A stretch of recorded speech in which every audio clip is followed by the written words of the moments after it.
Nagbigay ng matinding papuri si LeBron James kay Shai Gilgeous-Alexander at ayon sa kanya, iisa lang ang paraan para mapigilan ang bituin ng Oklahoma City Thunder at iyon ay ang ilayo siya sa free throw line. Ayon kay LeBron, napakahirap gawin nito dahil sobrang talino ni Shai sa pagbabasa ng depensa. Marunong umano itong i-manipulate ang laro sa tamang paraan, lalo na kapag may mga kamay, braso o siko na pumapasok sa kanyang space. Kapag binigyan mo siya ng kahit kaunting pagkakataon, siguradong gagamitin niya iyon para makakuha ng foul.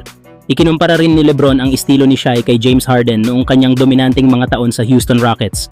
Pareho raw silang eksperto sa pagkuha ng contact at sa pagpunta sa free throw line, isang aspeto ng laro na naging sandata para kontrolin ang opensa at ritmo ng laban. You gotta keep him off the free throw line, which is hard. Like I said, he uses these angles. He knows how to manipulate the game in a good way.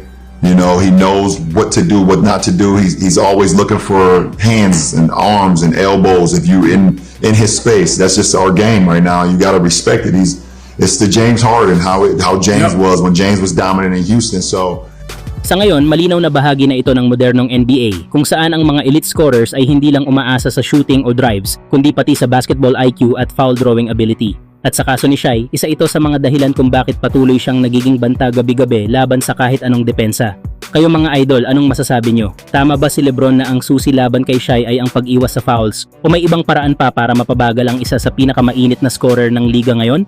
Samantala, umiinit na naman ang GOAT debate sa NBA matapos magbigay ng prangkang pahayag si Rich Paul, ang kilalang sports agent at malapit kay LeBron James. Sa kabila ng kanyang koneksyon kay LeBron, hindi siya nagdalawang isip sa kanyang sagot pagdating sa tanong kung sino ang pipiliin para sa huling tira ng laro.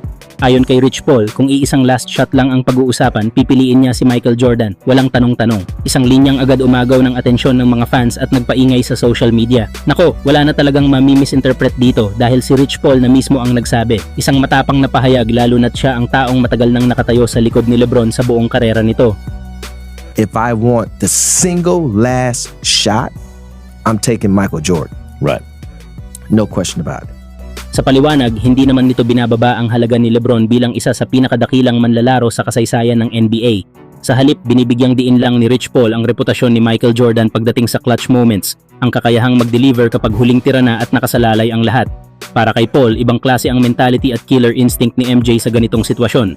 Dahilan kung bakit siya ang pipiliin kung iisang tira lang ang magpapasya ng laro. Samantalang si LeBron ay mas kilala bilang all-around superstar at playmaker, si Jordan naman ay simbolo ng walang takot na scorer sa huling segundo. Kayo mga idol, anong masasabi nyo? Kung last shot na ng laro, sino ang pipiliin nyo? Si Michael Jordan or si LeBron James? Samantala, may good news para sa mga Lakers fans. Ayon sa report ni Shams Charania, inaasahan umano na makakalaro si Luka Doncic sa Christmas game, isang malaking boost para sa Los Angeles Lakers sa gitna ng mahirap na stretch ng kanilang schedule.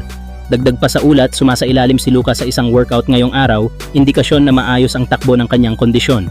Inaasahan din na gagamitin niya ang kanyang signature shoes, isang senyales na handa na siyang bumalik sa game action at magbigay ng full effort sa napipintong laban.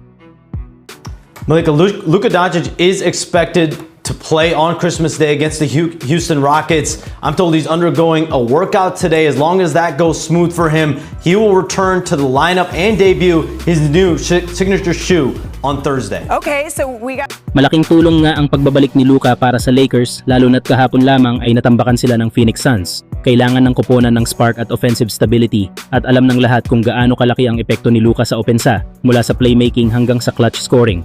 Sa kanyang inaasahang pagbalik, may kakayahan ng Lakers na sabayan ang opensa ng Houston Rockets, isang kuponang pinangungunahan ni Kevin Durant at Alperen Sengun. Hindi magiging madali ang laban, ngunit mas nagiging balanse ang tsansa ng Lakers kapag kumpleto ang kanilang firepower.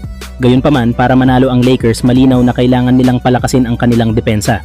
Mahalaga na malimitahan ang mga scorer, lalo na si Kevin Durant, dahil anumang defensive lapses ay mabilis na pinaparusahan ng Houston.